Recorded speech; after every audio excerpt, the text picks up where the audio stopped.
La jungla de Nueva Guinea parecía tragarse el sonido mismo. 18 de agosto de 1943, el sargento Mitchell Page Jenkins, de la Primera División de Marines, oteó a través de la maraña de lianas y plantas de hoja ancha, conteniendo la respiración en intervalos medidos y cuidadosos. La humedad se pegaba a su piel como una manta caliente y húmeda, mientras el sudor le resbalaba por las sienes. Podía sentir el sabor metálico del miedo en el fondo de su garganta, pero sus manos se mantenían firmes sobre su rifle Springfield M1903A1. 300 metros más adelante, francotiradores japoneses habían estado eliminando sistemáticamente a cualquiera que se moviera a lo largo de la cresta que conducía a la posición americana. 4 marines ya habían caído esa mañana. «Señor, tienen todo ese camino bien cubierto», susurró Jenkins al teniente Harold Fitzroy, que estaba agachado a su lado. «No podemos avanzar por esa zona de la muerte, no de la manera que el mando quiere». El rostro del teniente se endureció. «Esas son nuestras órdenes, Jenkins. Subiremos por esa cresta en 30 minutos».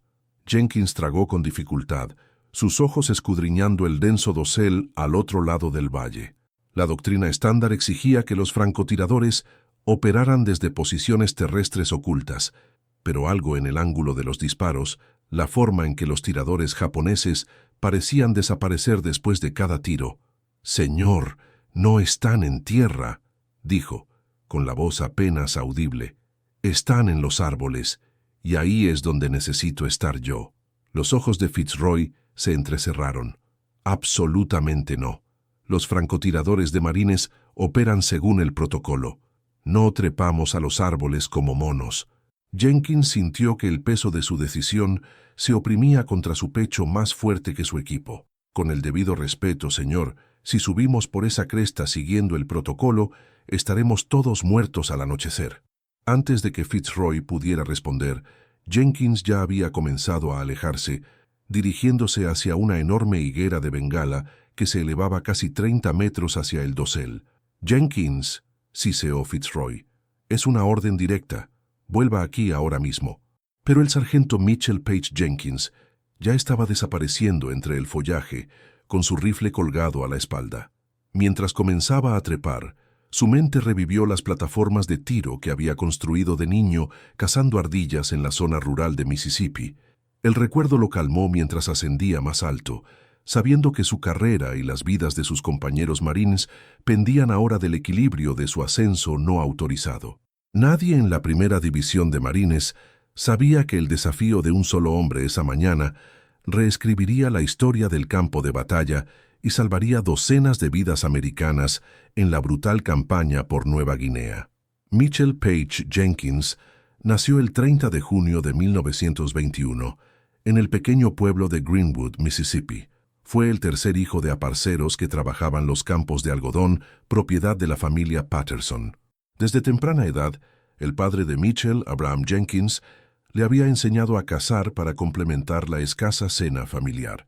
A los 10 años, el joven Mitchell podía acertarle a una ardilla a 50 yardas con el viejo rifle calibre .22 de su padre. «No se trata de tener el arma más elegante», le decía su padre. «Se trata de saber dónde estar y cuándo quedarse quieto». Esas lecciones se habían cristalizado durante largos días, en los que Mitchell construía pequeñas plataformas en los árboles, a veces a 4 o 6 metros del suelo, donde esperaba pacientemente a que la caza pasara por debajo. Sus hermanos mayores preferían cazar desde el suelo, pero Mitchell descubrió que la elevación le daba una ventaja clara, tanto en términos de visibilidad como para mantener su olor por encima de los animales. Su infancia no fue fácil. La familia Jenkins no solo enfrentó la agotadora pobreza de la época de la Depresión en Mississippi, sino también las duras realidades de la segregación racial en el sur profundo. La escuela era un lujo al que Mitchell solo podía asistir esporádicamente entre temporadas de cosecha, pero devoraba libros siempre que podía, particularmente cualquier cosa sobre mecánica o ingeniería. «Ese chico tiene una mente como una trampa de acero», diría orgullosamente su madre a los vecinos, siempre averiguando cómo funcionan las cosas, cómo mejorar algo. Para su 17º cumpleaños, Mitchell se había convertido en un joven alto y delgado, con manos inusualmente firmes y ojos perspicaces.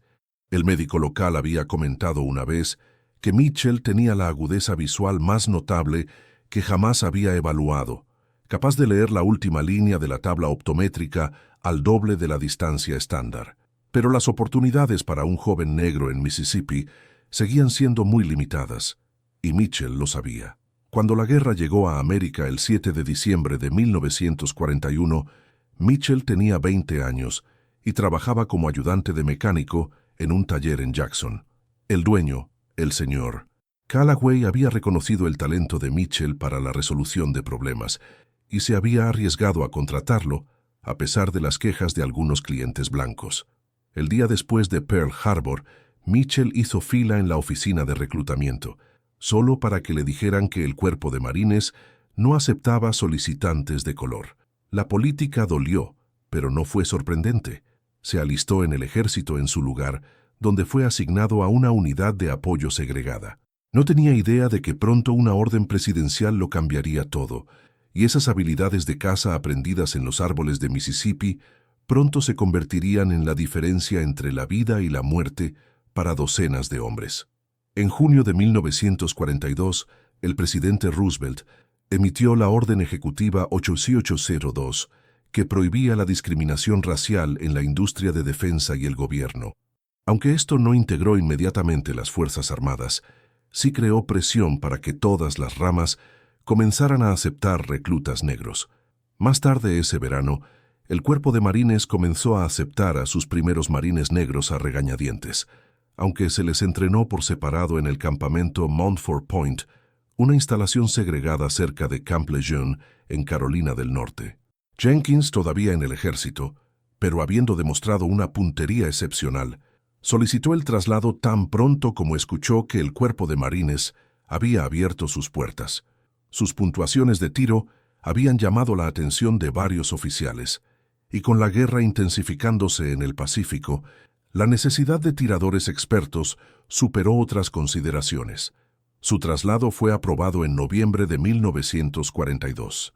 En Montford Point, Jenkins y otros reclutas negros enfrentaron un entrenamiento agotador y una discriminación persistente.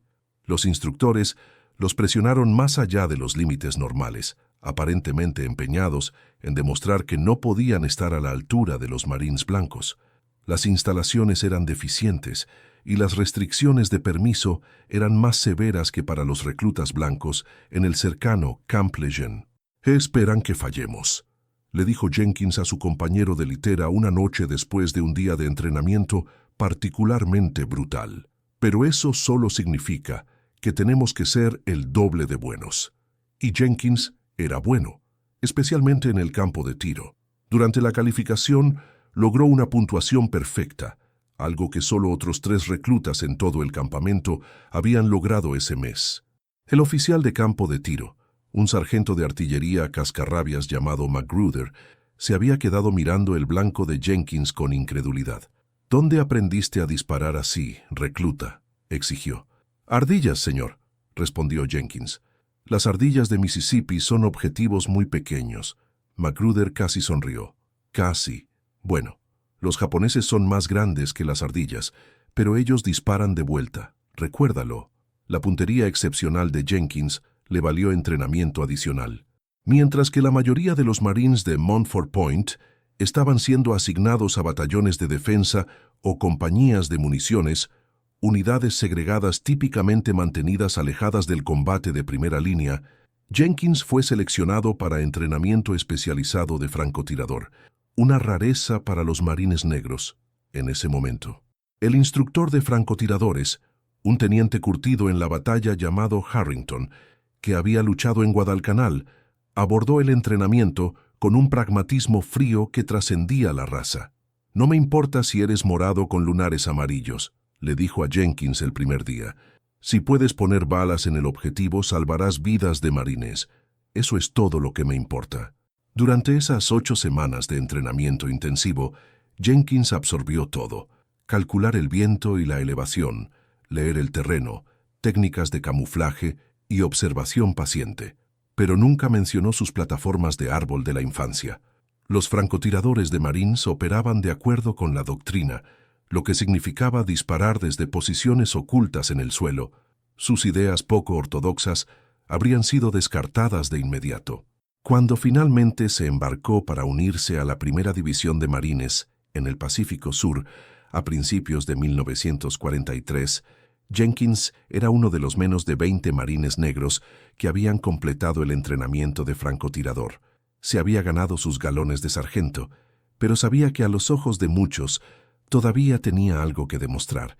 Mientras abordaba el barco de transporte en San Diego, un oficial lo detuvo. «Sargento Jenkins», dijo el capitán revisando sus papeles, «aquí dice que calificó como experto en cada arma que pusieron en sus manos». «Sí, señor», respondió Jenkins cuadrándose. «Bien, ¿dónde vamos? Vamos a necesitar a todos los tiradores que podamos conseguir». El capitán le devolvió sus papeles. «Los japoneses en Nueva Guinea son como fantasmas en esas junglas. Aquí un minuto, desaparecidos al siguiente». Jenkins asintió, pensando en los bosques de Mississippi de su juventud. «Señor, los fantasmas siguen sangrando cuando los encuentras». En ese momento, no tenía idea de que su mayor prueba no vendría del enemigo, sino de la rígida doctrina militar que no tenía en cuenta los desafíos únicos de la guerra en la jungla. Tampoco podría haber sabido que pronto esas habilidades perfeccionadas, cazando desde las copas de los árboles, serían todo lo que se interpondría entre la vida y la aniquilación para sus compañeros marines. A mediados de 1943, la Guerra del Pacífico había alcanzado un punto crítico. La campaña estratégica de Salto de Isla, diseñada para avanzar hacia Japón, había llevado a las fuerzas aliadas a Nueva Guinea, una isla enorme justo al norte de Australia. Sus densas selvas, clima sofocante y terreno montañoso la convertían en uno de los campos de batalla más desafiantes de la guerra. Las enfermedades cobraron casi tantas bajas como el fuego enemigo, con malaria, dengue y disentería, arrasando las unidades con un efecto devastador. Los japoneses habían construido extensas posiciones defensivas por toda la isla, particularmente alrededor de aeródromos y puertos clave. A diferencia de las playas abiertas de algunas islas del Pacífico, el grueso dosel de la jungla de Nueva Guinea proporcionaba una cobertura perfecta para francotiradores y nidos de ametralladoras ocultos. Las tácticas convencionales a menudo resultaban ineficaces en este entorno, donde la visibilidad rara vez se extendía más allá de 50 metros, y los mapas eran lamentablemente inadecuados para el complejo terreno. Para los americanos, tomar Nueva Guinea era esencial para la estrategia del general MacArthur de acercarse a Japón a través de Filipinas. «Volveré», había prometido célebremente después de ser obligado a evacuar Filipinas en 1942. Nueva Guinea era un escalón crítico hacia el cumplimiento de esa promesa. La Primera División de Marines ya se había ganado un estatus legendario después de su brutal lucha en Guadalcanal, pero Nueva Guinea presentaba desafíos completamente diferentes. La división desembarcó a lo largo de la costa noreste en julio de 1943, encargada de asegurar puntos estratégicos que permitirían nuevos avances hacia las fortalezas japonesas. Los informes de inteligencia indicaban que la 28ª División de Infantería japonesa había fortificado una serie de crestas que dominaban los accesos costeros. Estas tropas japonesas veteranas habían estado luchando en condiciones de jungla durante años y habían perfeccionado el arte del camuflaje y la emboscada. Estaban atrincherados, decididos y peligrosos, especialmente sus francotiradores, que habían desarrollado tácticas adaptadas específicamente al entorno de la jungla. Lo que los comandantes americanos no lograron apreciar completamente fue cómo los francotiradores japoneses se habían adaptado a la lucha en la jungla. La doctrina americana estándar, enseñada en todas las escuelas de francotiradores, enfatizaba las posiciones terrestres ocultas con buenos campos de tiro, pero la densa maleza de Nueva Guinea limitaba la visibilidad desde el suelo, forzando adaptaciones que no estaban en ningún manual de campo. Para cuando el sargento Jenkins y su unidad se pusieron en posición cerca de las montañas Torricelli, el 15 de agosto de 1943, la campaña ya había cobrado cientos de vidas americanas. La Primera División de Marines recibió la orden de asegurar una serie de crestas que proporcionarían acceso a los aeródromos japoneses tierra adentro. Lo que debería haber sido un avance sencillo se había convertido en una pesadilla de enemigos ocultos y emboscadas devastadoras. El coronel Louis Puller, el legendario Chesty Puller, que comandaba el primer regimiento, había reunido a sus oficiales para una reunión informativa la noche anterior a la fatídica decisión de Jenkins. «Caballeros», dijo Puller, con el rostro iluminado por una lámpara protegida en la tienda de mando. «Nuestra inteligencia indica aproximadamente 200 defensores japoneses atrincherados en estas crestas». Señaló un mapa extendido sobre una mesa improvisada. «Están bien abastecidos, bien posicionados y han tenido meses para prepararse, pero somos Marines y vamos a tomar ese terreno». El teniente Fitzroy había levantado la mano. «Señor, hemos perdido 17 hombres a manos de francotiradores en los últimos 3 días, todos a lo largo del mismo camino de acceso. Solicito permiso para enviar un equipo de reconocimiento para localizar esas posiciones de tiro antes de que avancemos». Puller lo había considerado por un momento. «Solicitud denegada, teniente. No tenemos tiempo. El mando quiere esa cresta asegurada para mañana por la noche. Avanzarán según lo planeado a las 0900 horas». Las órdenes eran claras: avanzar por la cresta usando tácticas estándar de fuego y maniobra con 3 pelotones, moviéndose en saltos coordinados mientras el fuego de apoyo de las ametralladoras suprimía las posiciones enemigas. Era la doctrina del libro de texto del Cuerpo de Marines, probada como efectiva en docenas de campos de batalla. Pero Nueva Guinea no era un campo de batalla del libro de texto, y los defensores japoneses no estaban luchando según ningún libro que los marines hubieran estudiado. Lo que los americanos no sabían era que la fuerza japonesa a la que se enfrentaban no era de 200 defensores como había estimado la inteligencia, sino más cerca de 350, incluyendo un grupo especializado de 35 francotiradores que habían sido entrenados específicamente para operaciones en la jungla. Estos tiradores habían desarrollado una táctica rara vez vista antes.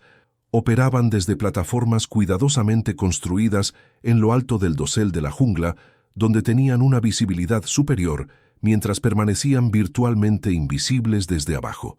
Desde estas posiciones elevadas, podían observar los movimientos americanos a través de los accesos a la cresta y disparar de forma devastadora desde ángulos inesperados. Las tácticas convencionales de contrafrancotirador eran inútiles contra un enemigo que a nadie se le había ocurrido buscar en las copas de los árboles. La noche antes del asalto planeado, Jenkins había escuchado atentamente mientras el teniente Fitzroy informaba al pelotón sobre la operación del día siguiente. «Nos movemos a las 0900 horas. 3 escuadras avanzarán en secuencia, con fuego de cobertura de la 30ª compañía de ametralladoras», explicó Fitzroy, señalando un boceto aproximado del terreno. «La inteligencia cree que hay francotiradores japoneses en estas áreas». Circuló varios puntos en el mapa. «Mantengan los ojos abiertos y la cabeza abajo». El soldado de primera clase Ramón Díaz, un reemplazo que se había unido a la unidad solo 2 semanas antes, levantó la mano. «Señor, ¿cómo se supone que vamos a detectar francotiradores en esta jungla? Apenas se pueden ver 20 metros en cualquier dirección». «No los detectas, soldado», respondió Fitzroy con gravedad. «Detectas su fogonazo si tienes suerte.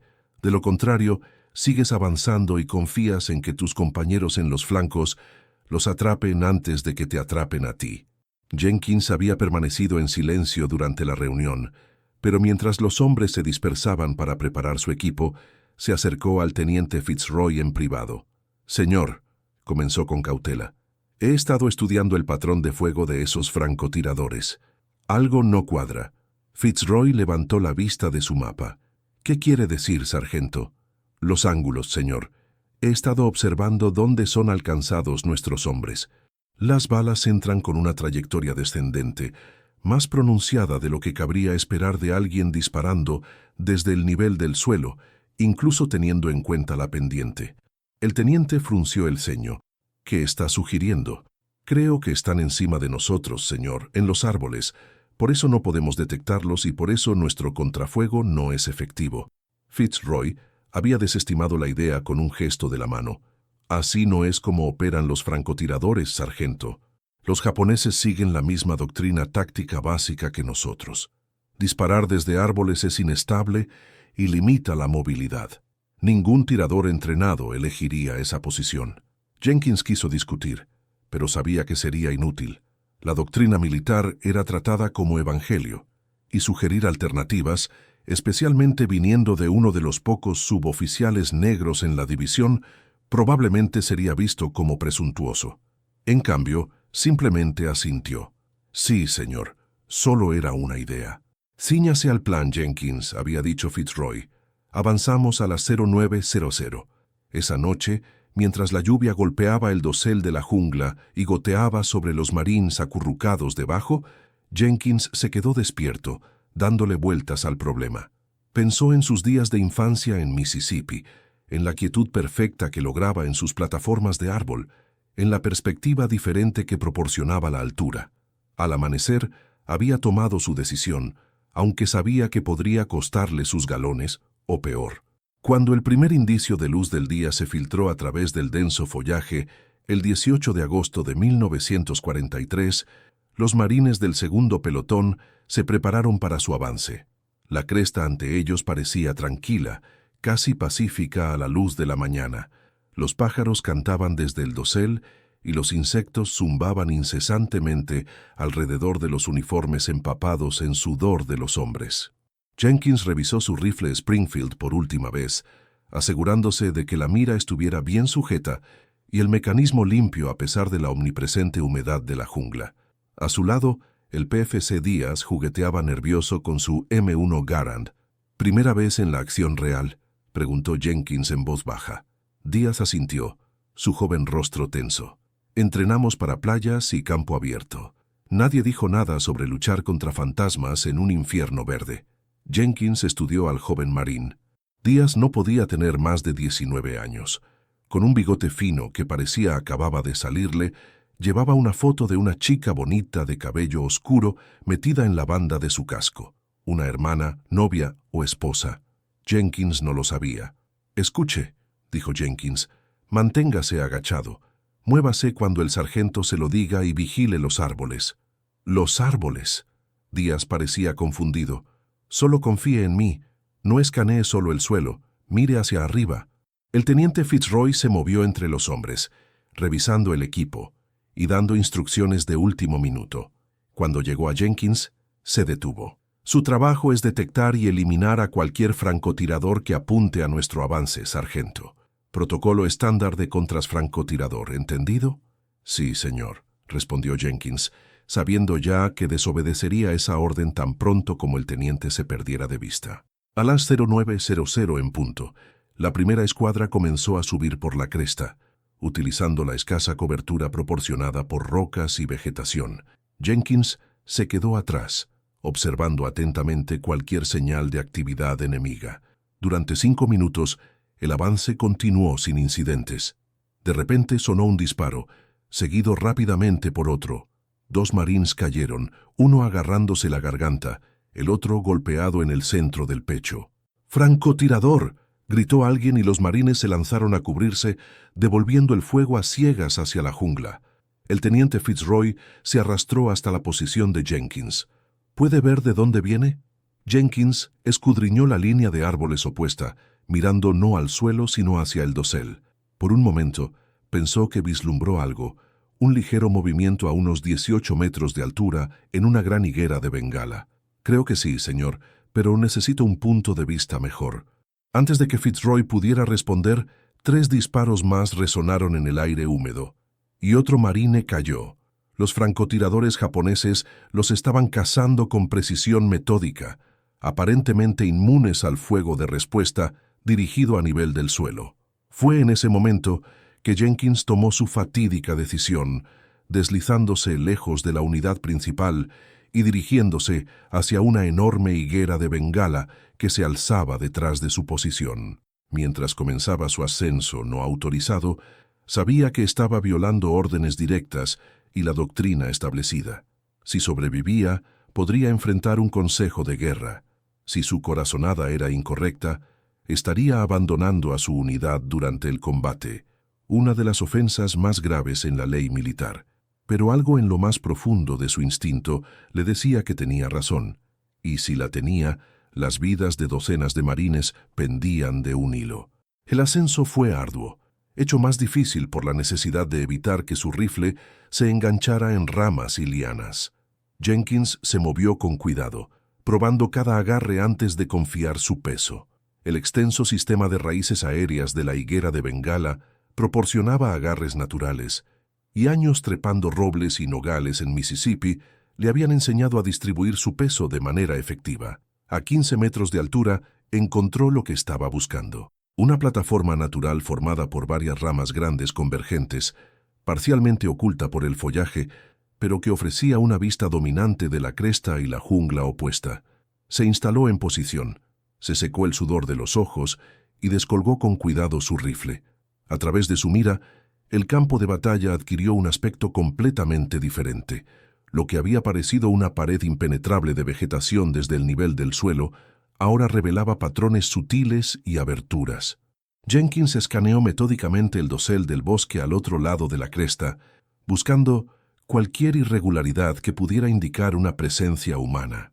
Allí, a unos 60 grados a su derecha, aproximadamente a 300 yardas de distancia, algo no coincidía con los patrones naturales del follaje. Jenkins ajustó su mira, enfocando cuidadosamente. Se había construido una plataforma similar a la suya, donde varias ramas de un árbol grande se cruzaban, parcialmente oculta por follaje colocado estratégicamente, y sobre esa plataforma yacía un francotirador japonés, con su rifle apuntando a la cresta, donde los marines americanos todavía estaban inmovilizados.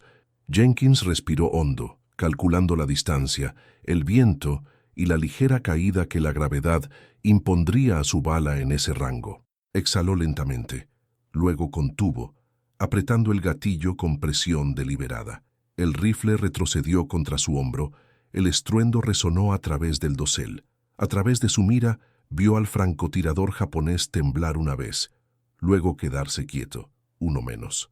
Jenkins cambió ligeramente de posición, buscando objetivos adicionales. Ahora que sabía qué buscar, otras plataformas se hicieron visibles para su ojo entrenado. Allí, a 70 metros a la izquierda de su primer objetivo, otro nido de francotirador. Y más allá de eso, otro. Los japoneses habían creado un campo de tiro entrelazado desde el dosel, invisible para cualquiera que operara según las tácticas estándar basadas en tierra. Durante los siguientes 20 minutos, Jenkins trabajó metódicamente, identificando y eliminando francotiradores japoneses uno por uno. Cada disparo requería un cálculo cuidadoso y una ejecución perfecta. Entre disparos, cambiaba ligeramente su posición en la plataforma para evitar delatar su ubicación por el fogonazo o el movimiento. En el suelo, los marines del segundo pelotón inicialmente se confundieron con el sonido de un rifle disparando desde detrás y por encima de ellos. El teniente Fitzroy escudriñó el área, tratando de localizar la fuente del tiroteo. ¿Es uno de los nuestros?, preguntó al operador de radio a su lado. «Creo que es Jenkins, señor», respondió el radiooperador. «Lo vi dirigirse hacia ese gran árbol detrás de nosotros hace unos 20 minutos». El rostro de Fitzroy se oscureció de ira. «Maldita sea, ha desobedecido una orden directa». Pero antes de que pudiera decir más, notaron algo notable. El fuego mortal y preciso de los francotiradores japoneses que los había inmovilizado estaba disminuyendo. Una por una, las posiciones de tiro enemigas se estaban silenciando. El PFC Díaz, que había estado pegado al suelo junto a un tronco caído, levantó la cabeza con cautela. «Señor, creo que lo que sea que Jenkins esté haciendo está funcionando. Los Jap están cayendo como moscas». Fitzroy observó con incredulidad cómo la situación se transformaba. Después de 10 minutos, sin sufrir ninguna baja, tomó una decisión. «Primera escuadra, prepárense para avanzar», ordenó. «Segunda escuadra, fuego de cobertura». Los marines avanzaron cautelosamente al principio, luego con creciente confianza, al darse cuenta de que los francotiradores japoneses que los habían aterrorizado estaban siendo eliminados sistemáticamente. Desde su posición elevada, Jenkins continuó su trabajo metódico, identificando y neutralizando una posición enemiga tras otra. 2 horas después de la operación, Jenkins había confirmado 17 francotiradores enemigos eliminados. Su posición en el dosel le daba la misma ventaja que los japoneses habían estado explotando, pero con una diferencia crucial. Jenkins era un mejor tirador. Sus experiencias de la infancia le habían enseñado a mantener una quietud perfecta en una plataforma elevada, a tener en cuenta la diferente balística de disparar desde la altura y a permanecer invisible entre el follaje. La marea de la batalla había cambiado por completo. Lo que había comenzado como una emboscada potencialmente devastadora se había transformado en un avance americano. El pelotón del teniente Fitzroy, seguido por el resto de la compañía, avanzó y aseguró la cresta a media tarde, sufriendo solo mínimas bajas adicionales. Mientras los Marines consolidaban su posición, Jenkins permaneció en su árbol, continuando escaneando amenazas. Alrededor de las 16:00 horas, un movimiento llamó su atención. Un grupo de aproximadamente 10 soldados japoneses intentaba flanquear la posición americana desde el este, utilizando una vaguada que no era visible desde la cresta. Jenkins activó la pequeña radio que llevaba. Sierra 1 al líder azul. Movimiento enemigo en su flanco este. Vaguada en coordenadas Tango 7. Aproximadamente una escuadra moviéndose hacia su posición. La voz de Fitzroy respondió con un crujido. Recibido Sierra 1. ¿Puedes enfrentarte? Afirmativo, respondió Jenkins ajustando ya su puntería. Los soldados japoneses, moviéndose en fila india a través de la maleza, no tenían idea de que estaban bajo observación. Jenkins comenzó a atacar al último hombre de la formación, luego avanzó hacia adelante. Para cuando los japoneses se dieron cuenta de que estaban bajo fuego, 5 de ellos habían caído. Los otros se dispersaron, pero la posición elevada de Jenkins le dio una ventaja decisiva. En cuestión de minutos, toda la escuadra enemiga había sido neutralizada.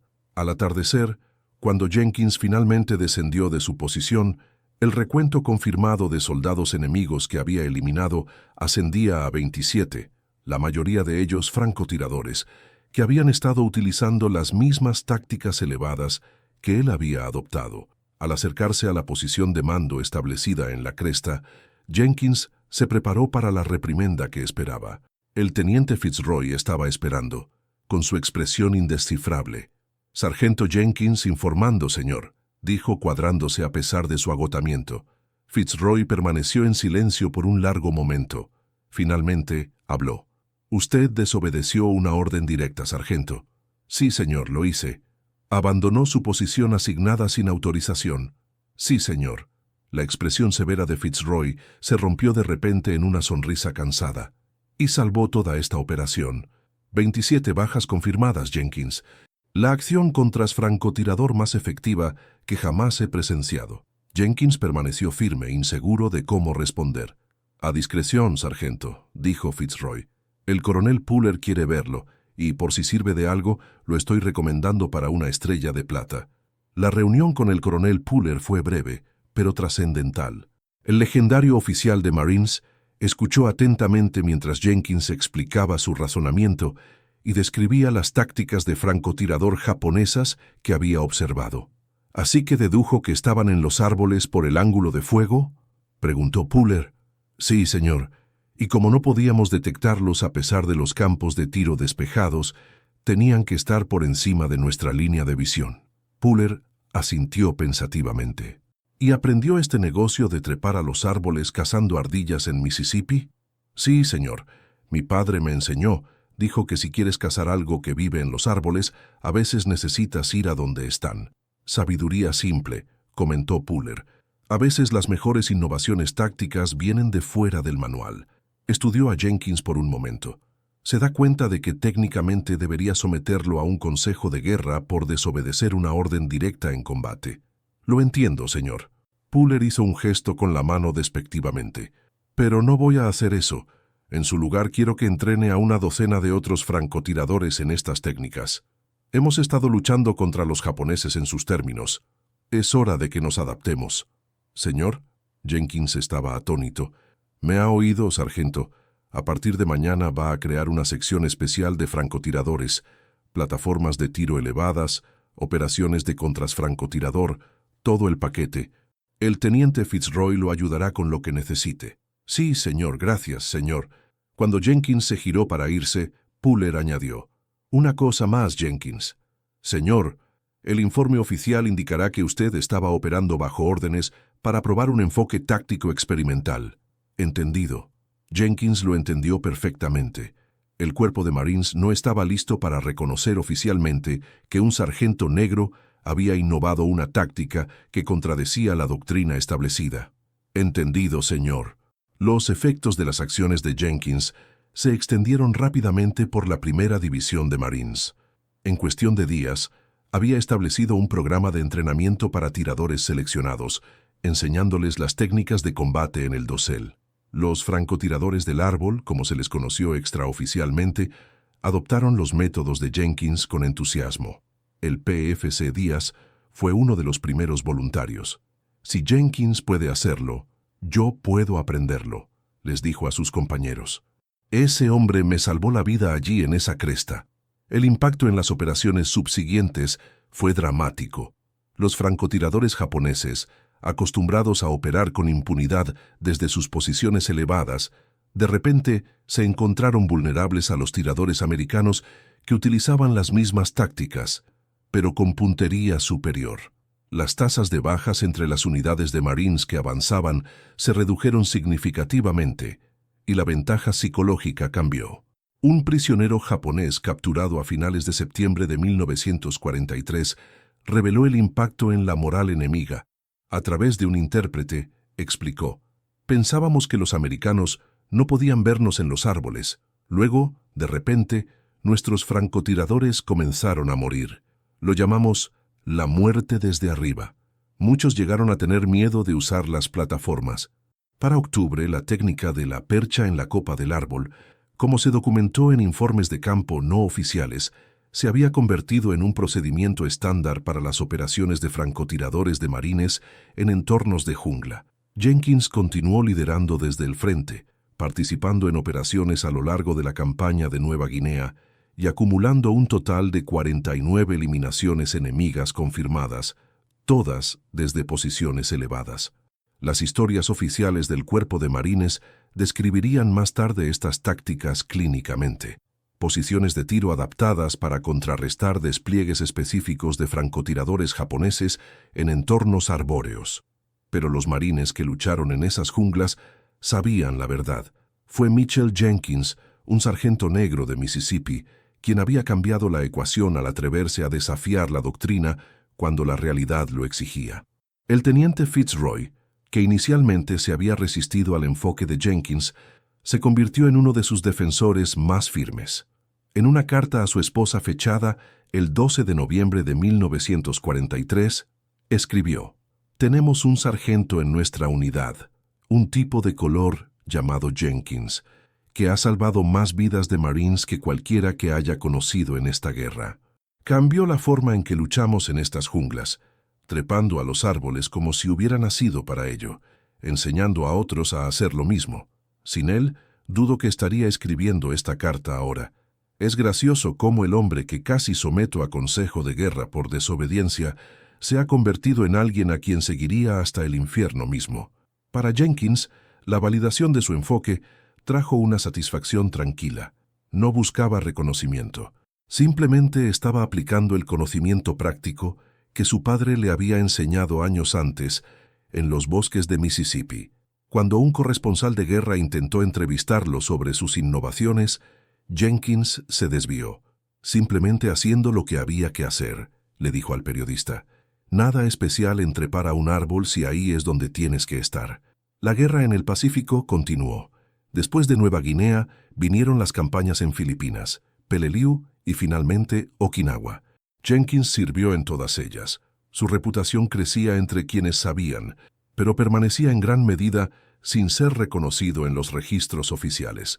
Sus técnicas, sin embargo, se convirtieron en entrenamiento estándar para los francotiradores de marines que operaban en entornos de jungla. Cuando la guerra terminó en agosto de 1945, el sargento Mitchell Page Jenkins regresó a Mississippi con una colección de medallas, incluyendo la Estrella de Plata, la estrella de bronce y el corazón púrpura, pero poco reconocimiento público. Al igual que muchos veteranos negros, descubrió que el país por el que había luchado todavía le negaba derechos y oportunidades básicos. Utilizó sus beneficios del GI Bill para estudiar ingeniería mecánica y finalmente encontró trabajo en un fabricante de automóviles en Detroit. Se casó con Eloise Washington, una maestra de escuela con la que se había carteado durante la guerra, y criaron 3 hijos en una casa modesta en el lado oeste de Detroit. Jenkins rara vez hablaba de la guerra.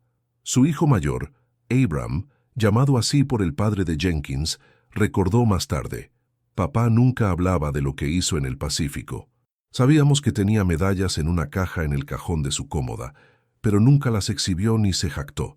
No fue hasta su funeral que escuchamos de otros Marines lo que realmente había hecho». En los círculos militares, sin embargo, la innovación de Jenkins perduró. La Escuela de Francotiradores del Cuerpo de Marines en Quantico incorporó técnicas de posición de tiro elevadas en su plan de estudios para la década de 1950, aunque el origen de estas tácticas se atribuyó simplemente a la experiencia del Teatro del Pacífico. Durante la Guerra de Vietnam, cuando las fuerzas americanas se enfrentaron de nuevo al combate en la jungla, la táctica del árbol fue redescubierta y desplegada, salvando innumerables vidas americanas. En 1972, casi 3 décadas después de sus acciones en Nueva Guinea, Jenkins recibió una carta inesperada de la Escuela de Francotiradores del Cuerpo de Marines en Quantico. El teniente coronel Robert Davidson, el oficial al mando, había estado investigando los orígenes de las tácticas de francotirador elevadas y había descubierto el papel de Jenkins. La carta decía en parte: «Estimado señor Jenkins, ha llegado a nuestra atención a través de informes de acción desclasificados que usted fue el originador de lo que ahora enseñamos como tácticas de despliegue elevado a todos nuestros estudiantes de francotirador. Sus innovaciones en Nueva Guinea se han convertido en una piedra angular de la doctrina moderna de francotirador. Sería un honor para nosotros si considerara visitar nuestras instalaciones para hablar con nuestros instructores y estudiantes sobre sus experiencias». Jenkins, que entonces tenía 51 años y supervisaba una línea de montaje en Ford, inicialmente se negó, pero su esposa lo persuadió de que era importante que se contara la historia completa. En mayo de 1972 visitó Quantico, donde fue recibido con honores que se habían retrasado mucho. Un joven instructor de francotiradores, después de escuchar a Jenkins describir su plataforma improvisada en la higuera de Bengala, preguntó por qué había arriesgado su carrera al desobedecer órdenes. Jenkins pensó por un momento antes de responder. A veces el libro de reglas no coincide con lo que tienes delante de tus ojos. Cuando eso sucede, tienes que confiar en lo que ves, no en lo que te han dicho. Los japoneses estaban matando a mis hermanos desde los árboles, así que ahí es donde yo necesitaba estar para detenerlos. Mitchell Page Jenkins falleció en 1989 a la edad de 68 años.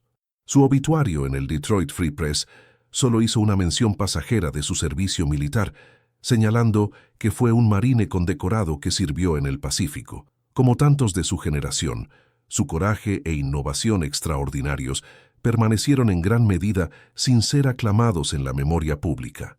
Pero en el mundo especializado de los francotiradores militares, su legado perduró.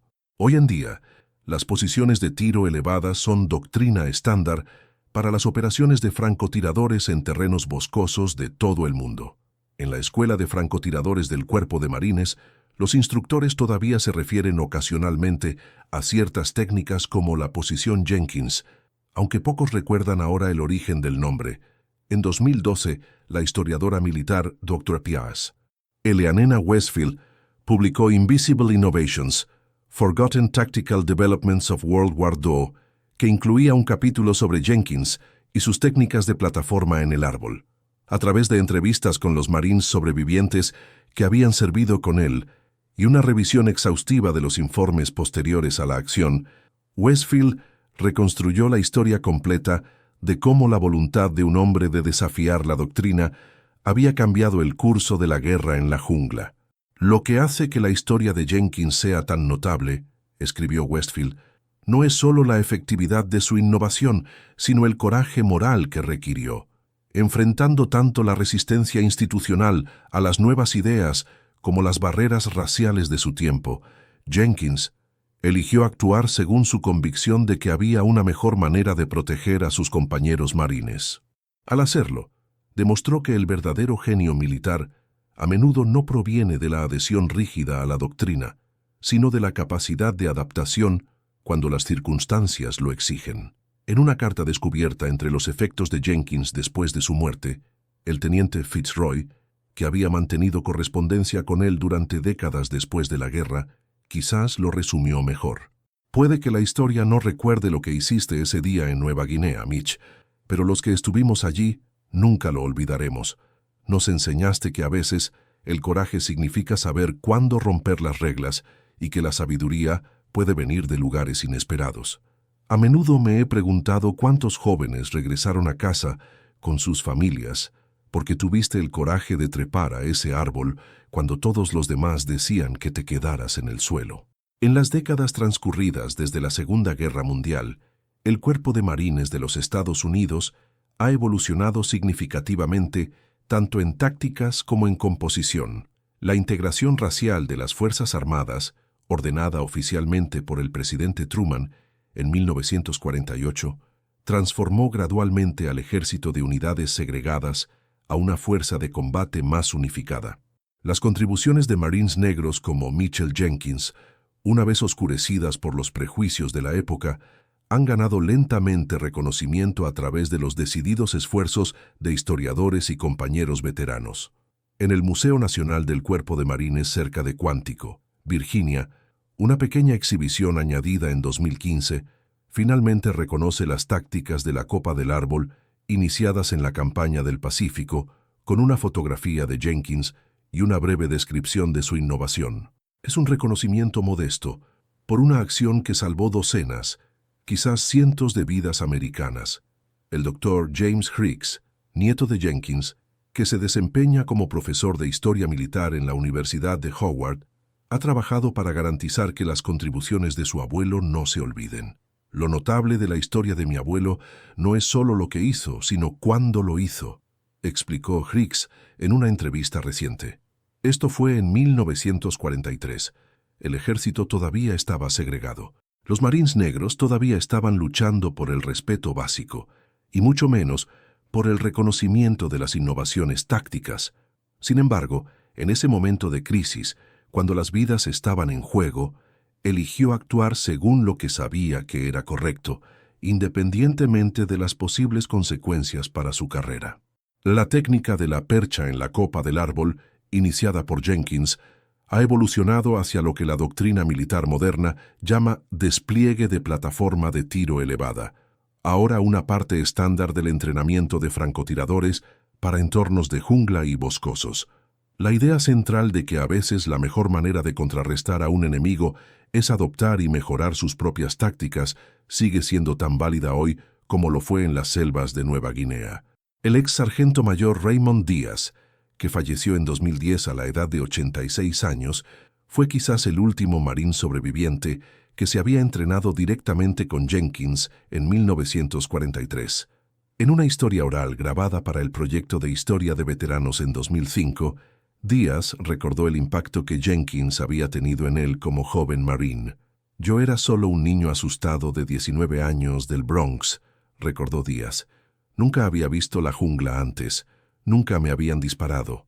Jenkins me tomó bajo su ala. Me enseñó a moverme, a mantenerme vivo. Cuando comenzó a trepar a los árboles para atrapar a esos francotiradores japoneses, pensamos que estaba loco. Luego vimos que funcionaba, y de repente todos queríamos aprender». Díaz hizo una pausa, sus ojos distantes por el recuerdo. ¿Saben qué era lo irónico? De vuelta a casa, este hombre negro de Mississippi no podía beber de la misma fuente de agua que yo en algunos estados. Pero allí en ese infierno verde, él era el que nos enseñaba a sobrevivir. La guerra tiene una forma de despojar las tonterías y mostrar lo que realmente importa. La innovación táctica que introdujo Jenkins surgió de una confluencia única de experiencia personal y necesidad en el campo de batalla. Sus técnicas de caza de la infancia, desarrolladas para la supervivencia práctica en la zona rural de Mississippi, resultaron perfectamente adaptadas a los desafíos de la guerra en la jungla.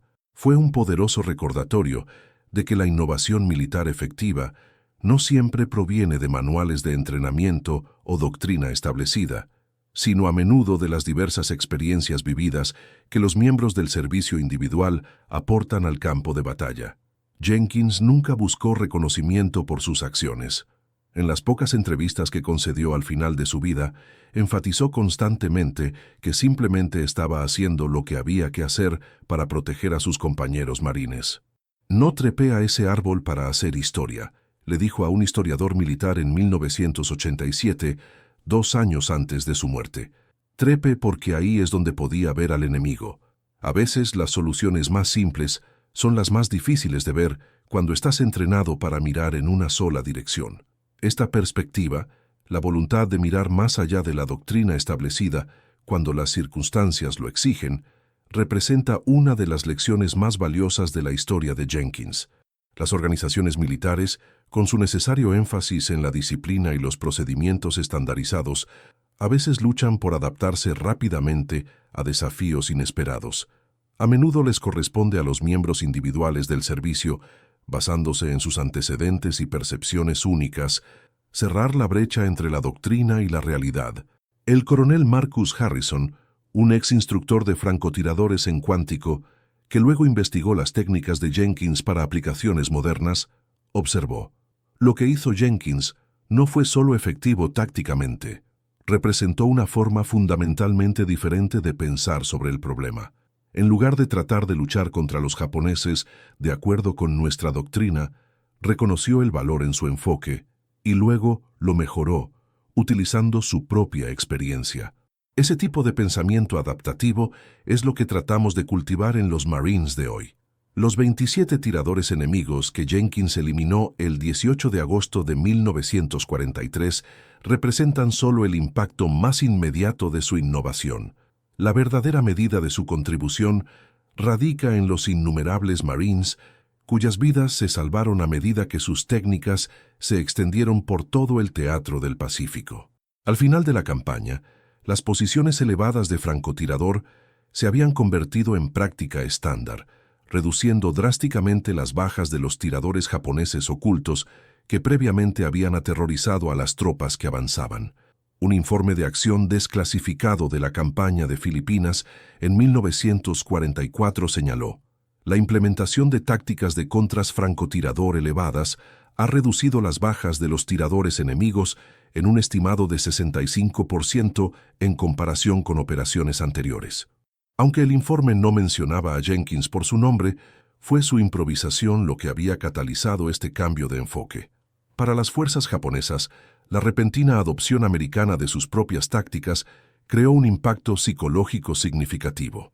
El diario de un oficial japonés capturado encontrado durante la campaña de Leyte contenía esta reveladora entrada: «Los americanos han aprendido a luchar como fantasmas en los árboles.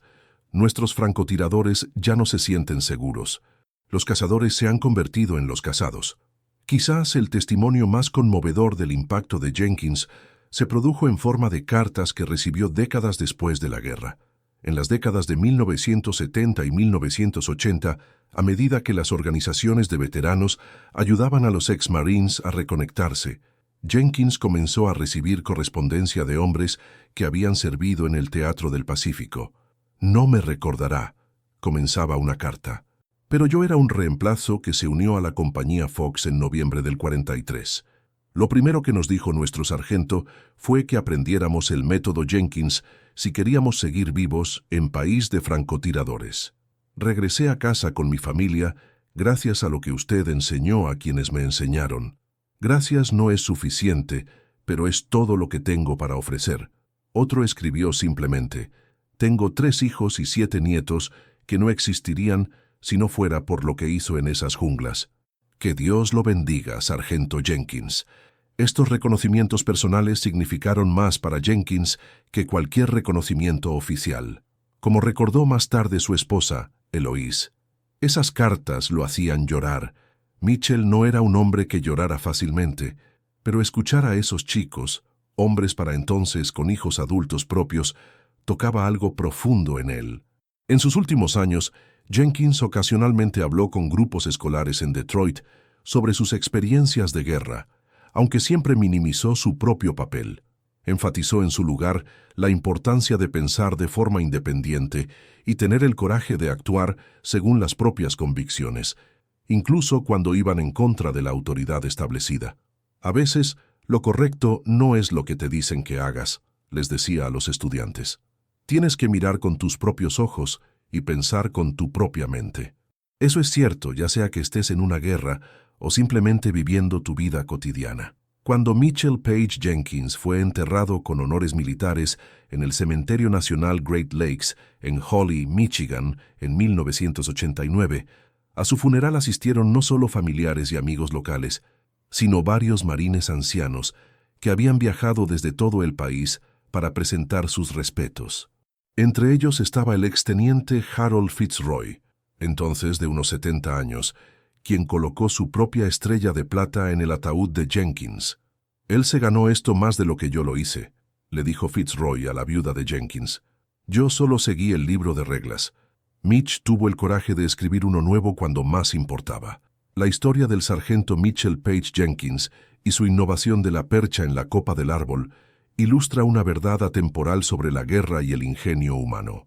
En el caos y la complejidad del combate, la victoria a menudo depende no de la adhesión rígida a la doctrina establecida, sino de la capacidad de adaptación, innovación y aplicación de percepciones personales únicas a desafíos sin precedentes. También destaca una verdad más incómoda sobre la historia americana, que las contribuciones de los miembros del servicio negros han sido frecuentemente pasadas por alto o deliberadamente oscurecidas. Sus innovaciones se atribuyen a la institución militar en lugar de a los individuos que las concibieron. El reconocimiento gradual del papel de Jenkins en el desarrollo de tácticas de francotirador elevadas representa una corrección pequeña pero significativa de este patrón histórico. Hoy en día los francotiradores de Marines que se entrenan en Cuántico todavía aprenden a establecer posiciones de tiro en lugares elevados cuando operan en entornos boscosos. Los detalles técnicos han evolucionado con el equipo y la comprensión modernos, pero la idea fundamental de que a veces necesitas enfrentarte al enemigo en sus propios términos y luego hacerlo mejor, permanece inalterada desde ese húmedo día de agosto en 1943, cuando un joven sargento de Mississippi decidió trepar a un árbol.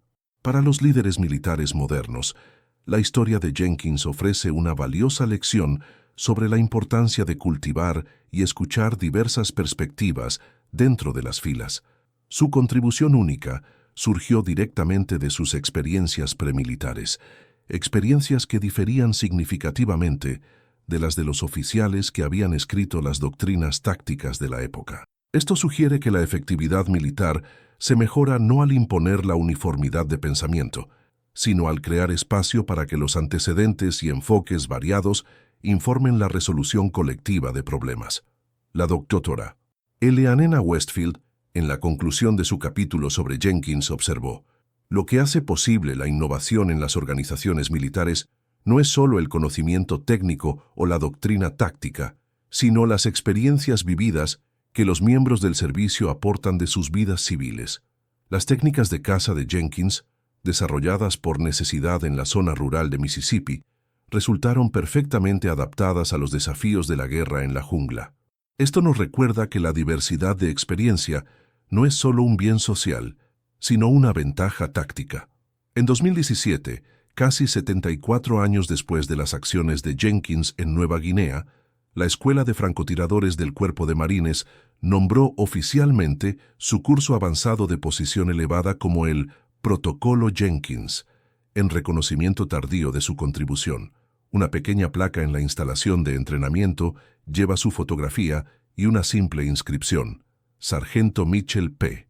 Jenkins, innovación nacida de la necesidad, 18 de agosto de 1943.